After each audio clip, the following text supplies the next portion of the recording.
நம்ம உடல் ஆரோக்கியமா இருக்கணும்னா கால்சியம் ரொம்ப முக்கியம். இதுல நிறைய பேர் நான் பாலே குடிக்க மாட்டேங்க. வேற எதுலங்க கால்சியம் இருக்கு? ஸோ பாலை விட சிறந்த கால்சியம் நிறைந்த உணவுகள் என்னென்ன? எப்படி சாப்பிடலான்றத இந்த பதிவுல நான் சொல்லியிருக்கேன். வீடியோவை ஸ்கிப் பண்ணாம முழுசா பாருங்க. உங்க ஃப்ரெண்ட்ஸ்க்கு இந்த வீடியோவை ஷேர் பண்ணுங்க. நம்மளோட சேனலை சப்ஸ்கிரைப் பண்ணிக்கோங்க.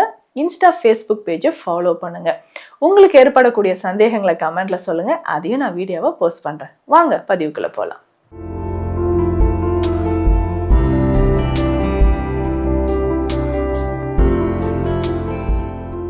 வணக்கம், நான் doctor Nithya, Siddha physician.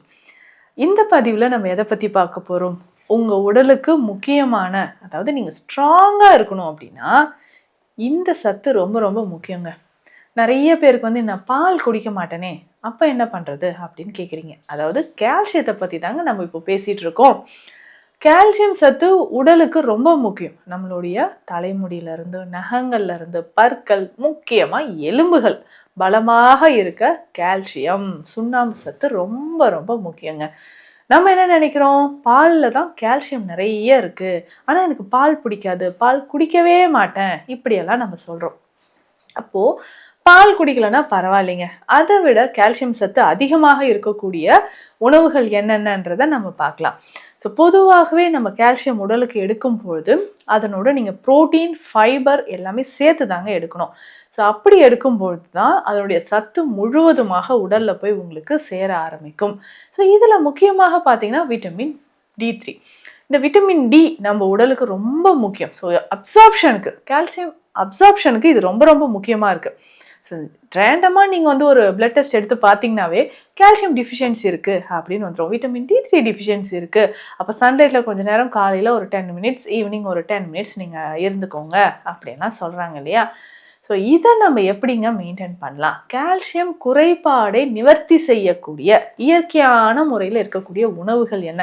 So பெரும்பாலும் நிறைய பேர் சொல்கிற ஒரு விஷயம் என்னென்னா, எனக்கு இந்த கால்சியம் குறைபாடு இருக்குது அப்படின்னு சொல்லும் போது ஒரு சப்ளிமெண்ட்ஸ் எடுத்துக்கலாம். கால்சியம் சப்ளிமெண்ட்ஸ் ஏதாவது ஒன்று நம்ம பயன்படுத்திக்கலாம், நல்லா நமக்கு ஒரு ரிசல்ட் கிடைக்கும் அப்படின்லாம் யோசிக்கிறோம். ஸோ அந்த கால்சியம் குறைபாடை நிவர்த்தி செய்யக்கூடிய மாத்திரைகள் வேண்டாங்க. அது இல்லாமல் நேச்சுரலாக நீங்கள் இந்த ஃபுட்டெல்லாம் நிறைய சாப்பிட்டீங்கன்னாவே உங்களுக்கு கால்சியம் குறைபாடு சரியாகும். நிறைய பேருக்கு பற்களில் குழிகள் வருது, கேவிட்டிஸ் வருது, ஏதோ ஒரு ஸ்ட்ராங்காக ஒரு பொருளை அழுத்தி கடிச்சா உடனே பல்லு உடையிற மாதிரி ஆயிடுச்சுங்க அப்படிலாம் சொல்லுவாங்க. அதே மாதிரி எலும்புகளில் ஏற்படக்கூடிய பிரச்சனை, ஆஸ்டியோபோரோசிஸ் பிரச்சனை வருது நிறைய பேருக்கு, ஆஸ்டியோஃபினியா கண்டிஷன் இருக்குது, ஆஸ்டியோ ஆர்த்ரைட்டிஸ், நம்ம நடக்கும்போதே மூட்டுக்கல்ல சத்தம் வருது, மாடிப்படி ஏறும்பொழுது மூட்டுக்கல்ல அதிகமான சத்தம் வர்றது, இது எல்லாமே நம்ம பார்க்குறோம். ஸோ அப்போது இதற்கு கால்சியம் நம்ம உடலில் கரெக்டாக இருந்தால் மட்டும்தான் கழுத்து, அதாவது செர்விக்கல், லம்பார் ஸ்பாண்டிலோசிஸ் கண்டிஷன் இருந்தால் அதை சரி செய்கிறதுக்கு நமக்கு கால்சியம் ரொம்ப முக்கியம். சரிங்க, இப்போ பாலை விட கால்சியம் சத்து அதிகமாக இருக்கக்கூடிய உணவுகள்லாம் என்னென்னன்றதை நம்ம பார்க்கலாம்.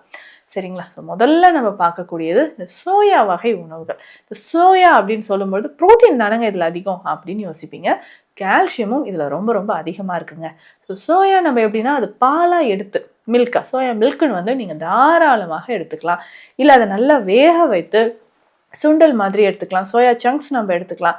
ஸோ இந்த மாதிரி நீங்கள் சோயா உணவில் சேர்த்துக்கும் பொழுது அதில் கால்சியமும் ரொம்ப அதிகம், அதே சமயம் அதில் நமக்கு புரோட்டீனும் அதிகம். ஸோ நிறைய பேருக்கு ஹேர் ஃபால் ப்ராப்ளம் இருக்குது, எனக்கு தலைமுடி உதிர்தல் இருக்குது, நகங்கள் ஈஸியாக உடையுது, போன் டென்சிட்டியே இல்லைங்க அப்படின்னு ஃபீல் பண்ணிங்கன்னா தாராளமாக நீங்கள் சோயா பயன்படுத்தலாம். அடுத்து முக்கியமான கால்சியம் இருக்கக்கூடிய உணவு அப்படின்னா நமக்கே தெரியும், சிறுதானிய வகைகளில் முக்கியமானதுன்னா கேழ்வரகு.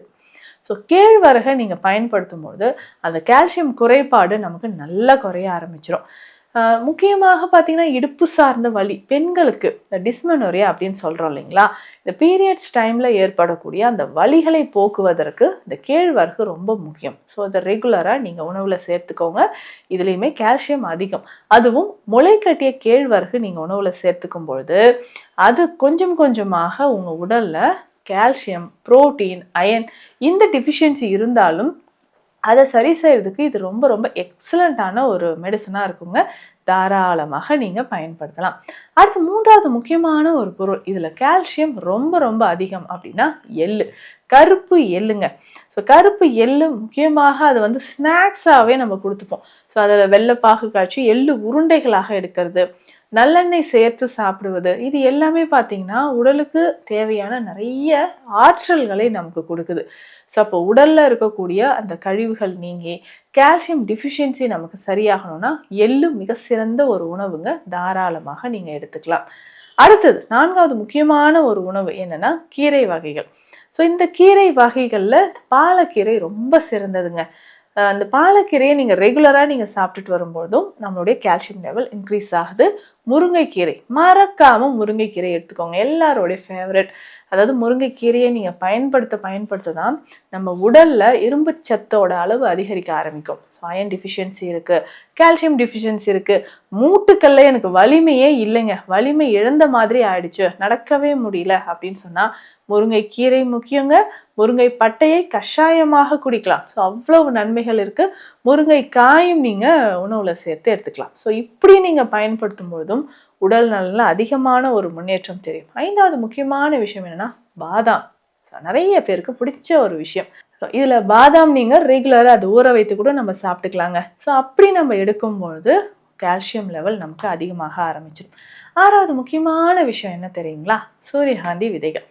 சூரியகாந்தி விதைகளில் கால்சியம் லெவல் நல்லாவே அதிகரிக்குங்க. ஸோ இதையும் நீங்கள் லைட்டாக ரோஸ்ட் பண்ணிவிட்டு அதை நீங்கள் எடுத்துக்கலாம். ஸோ லைட்டாக ஃப்ரை பண்ணிவிட்டு அந்த பவுடர், ஸோ அந்த பவுடரை நீங்கள் எடுத்துக்கலாம். ஃப்ரூட் சாலடோ இல்லை வெஜிடபிள் சாலடோட சேர்த்தோ இல்லை 2 ஸ்பூன் நீங்கள் ரெகுலராக வாட்டரில் மிக்ஸ் பண்ணி கூட நீங்கள் பயன்படுத்திட்டு வரலாம். அப்படி சாப்பிடும்போது உங்களுக்கு கால்சியம் லெவல் இன்க்ரீஸ் ஆக ஆரம்பிக்கும். அடுத்து 7வது முக்கியமான ஒரு விஷயம் என்னென்னா வாழை. அதுலேயும் செவ்வாழை மறக்காமல் நீங்கள் எடுத்துக்கோங்க. ஸோ செவ்வாழையை பயன்படுத்தும் போதும் கால்சியம் லெவல் நம்ம உடலில் அதிகரிக்க ஆரம்பிக்கும். ஸோ மூட்டு வலி இருக்குங்க, குடல் பகுதியில் எனக்கு வலி ஏற்படுது, ஸோ டைஜஷன் எனக்கு நார்மலாக இல்லை, மூட்டுக்கல்ல இருக்கக்கூடிய வலி நமக்கு சரியாகணும் அப்படின்னா இதுக்கு எல்லாத்துக்குமே நீங்கள் ரெட் பனானா, அதாவது செவ்வாழை ரெகுலராக நீங்கள் எடுத்துக்கும் பொழுதும் உடலில் நிறைய மாற்றங்கள் உங்களுக்கு தெரியுது. அடுத்தது 8வது முக்கியமான ஒரு விஷயம் என்னென்னா சோளம். ஸோ வெள்ளை சோளத்தில் கால்சியம் ரொம்ப அதிகம், இரும்பு சத்தும் ரொம்ப அதிகமாக இருக்குது. ஸோ வெள்ளை சோளமும் நீங்கள் எப்படின்னா அது உணவாக நம்ம வந்து இட்லி தோசைக்காகவோ இல்லை பணியாரம் செய்து சாப்பிட்றதோ நம்ம வழக்கத்தில் இருக்குது. ஸோ இதையும் நீங்கள் தாராளமாக பயன்படுத்திட்டு வரலாம். உங்கள் கால்சியம் லெவல் இதிலேயே இன்க்ரீஸ் ஆகும்.